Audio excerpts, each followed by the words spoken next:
On this week's Political Figure episode, we've got the sweet old lady who told Elon Musk he's a dick boss and called Mike Lee a piece of shit in so many Minnesota nice words. I am speaking, of course, about the senator from my great state of Minnesota, Mrs. Tina Smith. Tina was born in Albuquerque, grew up in Santa Fe, got a bachelor's in political science from Stanford, and a master's in business administration from Tuck School of Business at Dartmouth. She made it from Minnesota to New Mexico in 1984 when she got a job at General Mills doing marketing, and like everybody else who moves to Minnesota, she never left. She'd eventually open up her own marketing firm, and by 1990, she was getting involved in local politics, volunteering for the DFL. It's the Democratic Farmer Labor Party. It's Minnesota's version of the Democrats. In the late 90s and early 2000s, Tina worked on some campaigns for the Minnesota legend and former vice president, Walter Mondale. The same Walter Mondale y'all should have elected in 1984 instead of re-electing Ronald Reagan to finish ruining the world and putting us on the path to this purgatorial hellscape we currently inhabit, but I digress. After working on Mondale's impromptu Senate campaign to try and fill Wellstone's seat after he tragically passed away just weeks before the election, Tina went on to work as vice president of Planned Parenthood for Minnesota and the Dakotas until 2006. After leaving Planned Parenthood, she became Minneapolis Mayor Rybeck's chief of staff. She would then go on to help run Mark Dayton's gubernatorial campaign, and when he won, he appointed her chief of staff. Then eventually in 2014 would appoint her to be lieutenant governor. And then in 2017, after Al Franken resigned from his senatorial seat, Tina Smith was appointed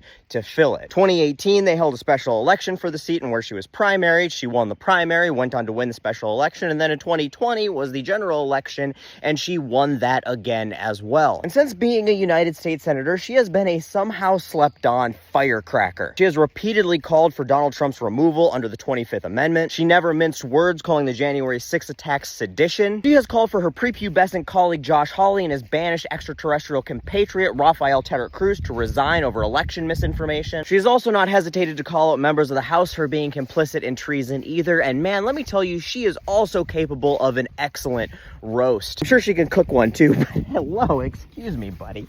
But she can do a Comedy Central style roast as well, as she showed us when she made fun of Dean Phillips after losing his first primary contest and deciding to stay on for his second, saying you can't spell Phillips with just one L. However, her underappreciated snark really wouldn't go mainstream until she tweeted to Elon Musk calling him a dick boss just a few months ago. And now she's going viral one more time for a much less funny reason, but arguably even more warranted one. And that is getting caught on camera calling out Senator Mike Lee for the massive piece of shit he is after the comments he made about the political assassinations and terror attacks committed in Minnesota over the weekend. Now, legislatively, Tina Smith pretty much supports all of the right issues and for the most part votes accordingly. She's never hesitant to sign on to letters calling for other elected officials or organizations to do the right thing. She's voted against Israeli aid and arming them. She's voted for Palestinian humanitarian aid. She supports LGBTQ rights, women's rights, workers' rights, immigrants' rights, environmental protections. Guys, like, as progressives, we should be a little ashamed of ourselves, myself included, because we have been sleeping on her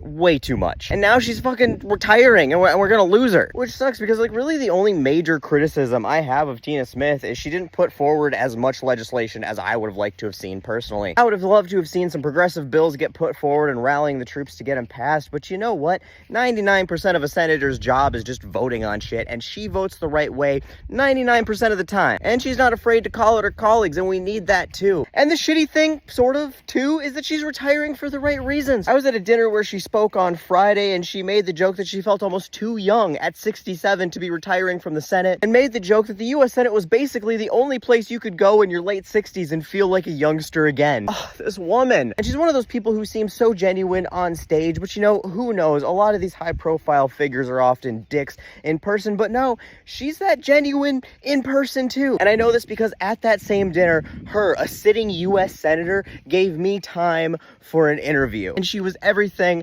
I hope she would be. Thank you so much, Tina, for your years of service to our state and our country, and Minnesotans and Americans will miss you. And we are anxiously looking forward to whatever good works you do next.